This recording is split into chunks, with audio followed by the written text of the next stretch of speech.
Welcome to Heaven of Human. This is the place where we talk about real life, real lessons, and the truths we often ignore. Here, I don't give you empty motivation. I give you perspective, direct, clear, and grounded in reality. Because human growth doesn't come from comfort. It comes from facing the hard truths that shape us into stronger people. So take a deep breath, open your mind, and let's step into today's lesson together. Have you ever wondered why we were never taught the things that truly matter?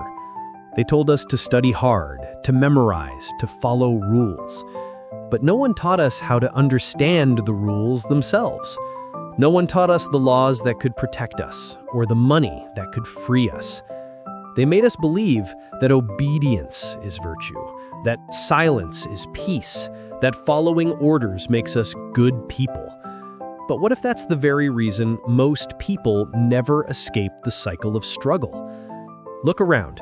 People work every day, but few understand why they work.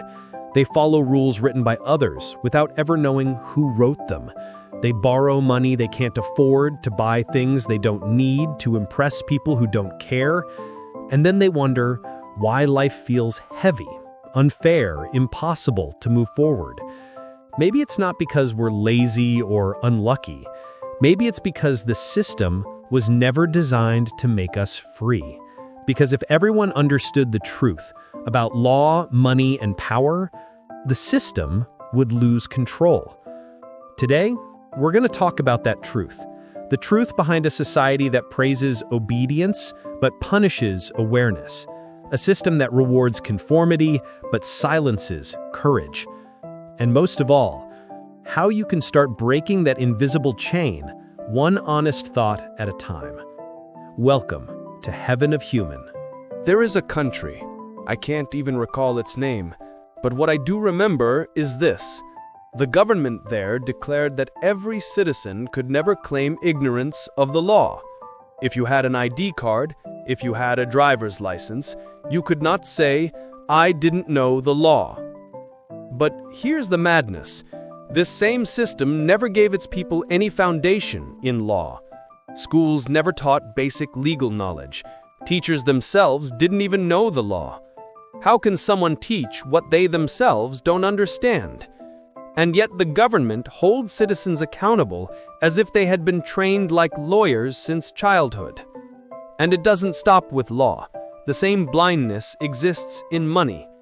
Financial knowledge, debt, assets, liabilities, schools never taught that either.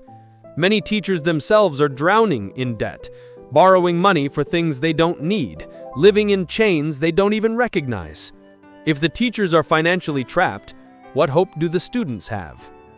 Instead, the youth grow up with credit card ads screaming easy approval, instant results in 30 minutes. Their minds are conditioned not to create wealth, but to consume it. They are taught to spend more than they earn, to measure life by possession, not by freedom. And when I look back, in my time, what did schools teach us? Sword fighting games? Crafting little toys from palm leaves? Skills that had no real value in the modern economy. They ignored the things that mattered: law, money, survival skills, and instead fed us distractions that looked like education but produced nothing of substance.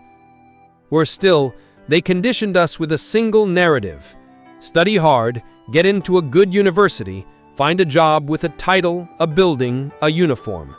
That is success. Selling, trading, starting a business, that was looked down upon. But wearing a government uniform, holding a rank, that was respected. Families proudly paraded their children who became civil servants, but those same children often earned salaries too small to support their own parents when times got tough. And who decided this? Who set the flagpole of so-called success? Who said a house, a car, and a shiny office job is the final measure of a life? Whoever it was, their plan worked because it produced exactly what the system wanted: an obedient society. A society afraid of independent thought. A society that glorifies shallow images of success. a society where the poor stay poor and the ignorant remain easy to control. This country, I can't recall its name, but deep down, I know it too well. The hidden curriculum. We all went through the same classrooms. Chalk on the board, bells ringing every hour, teachers telling us what's right, what's wrong, what's possible. But there was always another lesson, the one that was never written on the board. The hidden curriculum. It didn't teach you to think, it taught you to repeat. It didn't teach you to ask why, it taught you to accept because. Every grade, every test, every rule was built to make you believe that success means compliance. You learn to wait for permission before you act, to raise your hand before you speak, to please authority instead of questioning it. And slowly, without realizing, that conditioning leaves the classroom and enters your life. You stop taking risks. You fear mistakes more than you desire truth. You wait for someone to tell you what's right for you. Your parents, your boss, your government. That's how control begins, not with chains or force, but with habits of obedience. When society says, "You can't say you didn't know the law," what they really mean is, "We never taught you, but we'll still punish you." When they say, "Study hard and you'll be secure," what they mean is, keep the machine running, don't ask where it's going. Most people don't see it because it feels normal. They mistake discipline for suppression, rules for wisdom, and silence for peace. But deep inside, there's a voice that whispers, something isn't right. There has to be more than this. That whisper is the beginning of awareness. It's the crack in the wall of programming. And once you start to listen, you can never unhear it. The price of blind obedience. Every society builds its walls differently.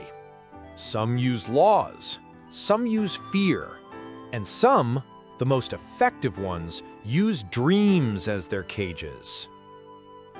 They make you dream of stability, not freedom. They convince you that safety is the highest goal of life. Get a job, get a loan, get a car, get a house. And then, without noticing, you spend the next 30 years protecting what you were told to desire. You call it responsibility, but deep down, it's submission dressed in respectability. When you obey without question, you trade awareness for comfort. You follow paths that were designed, not chosen, and you wake up one day wondering why your life feels heavy, even though you did everything right.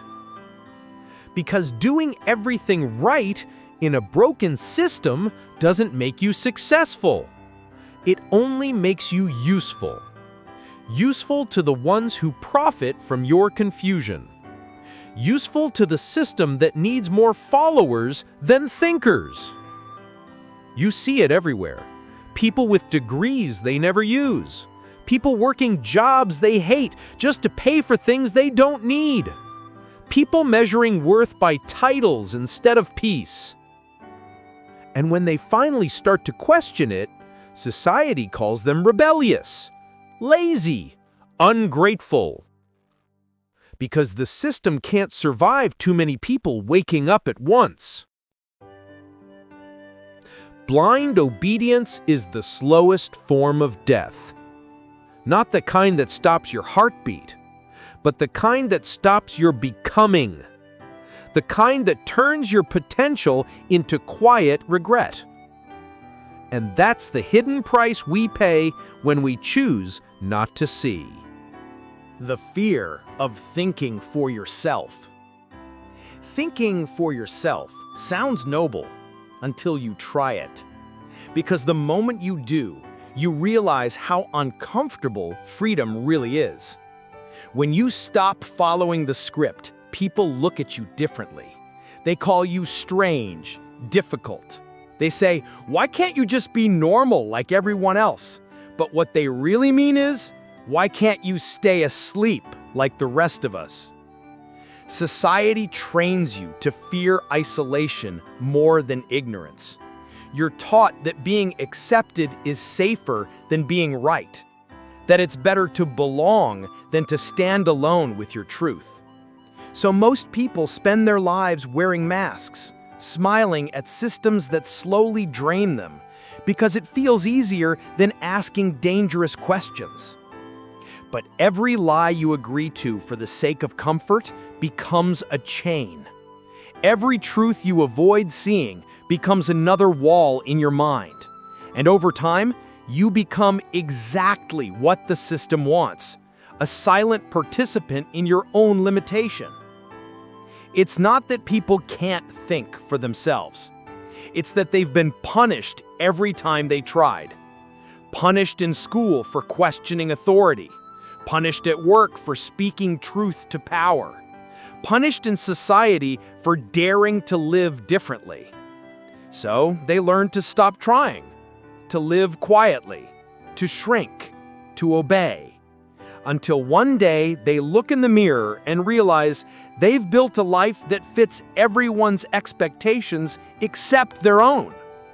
True awareness begins when you stop fearing your own mind, when you finally trust your voice more than their approval, because that's when your thoughts stop being dangerous and start becoming powerful.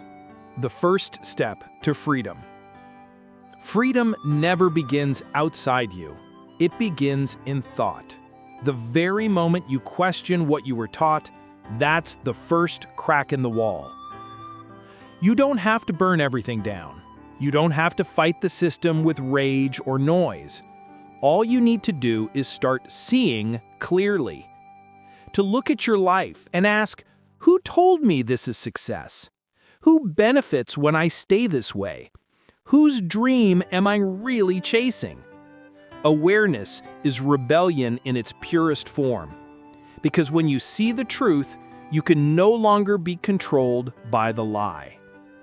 It's not about blaming the teachers, the schools, or the system.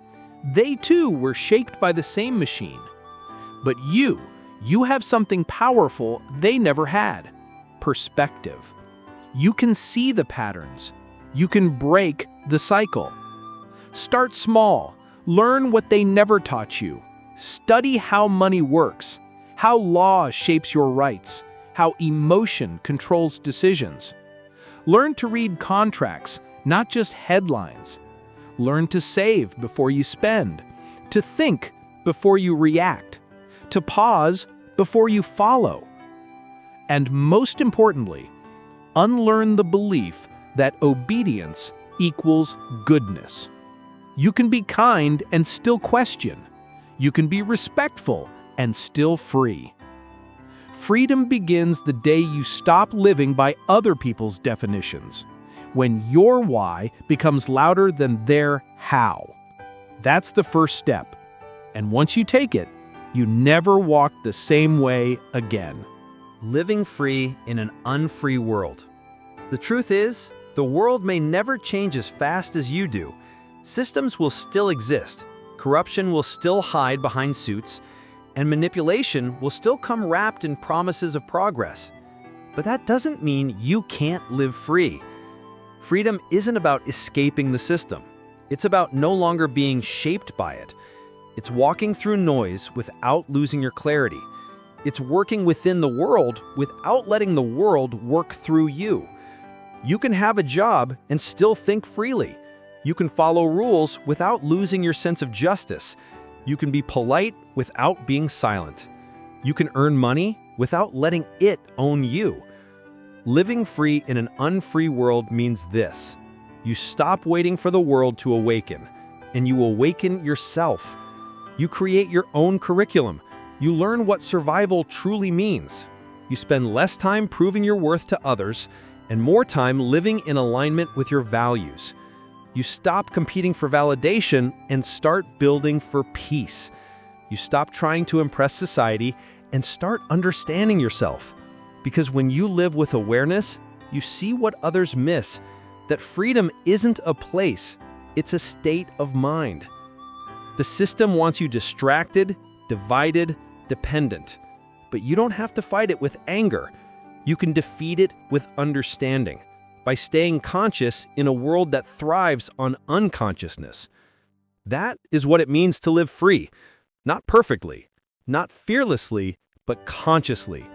And when you start living that way, you don't just change your life. You quietly rewrite the rules of the world around you. Remember this: human growth isn't about being perfect. It's about refusing to stay small when you know you can be more. Every day you choose whether to protect your value or to give it away. And those choices, repeated over time, shape your future. So take what you've heard today and live it. Not tomorrow, not someday, now. Because time never waits, and neither should you. If this message spoke to you, subscribe and share it with someone who needs to hear it. Together, let's build a life of real strength, real discipline, and real growth.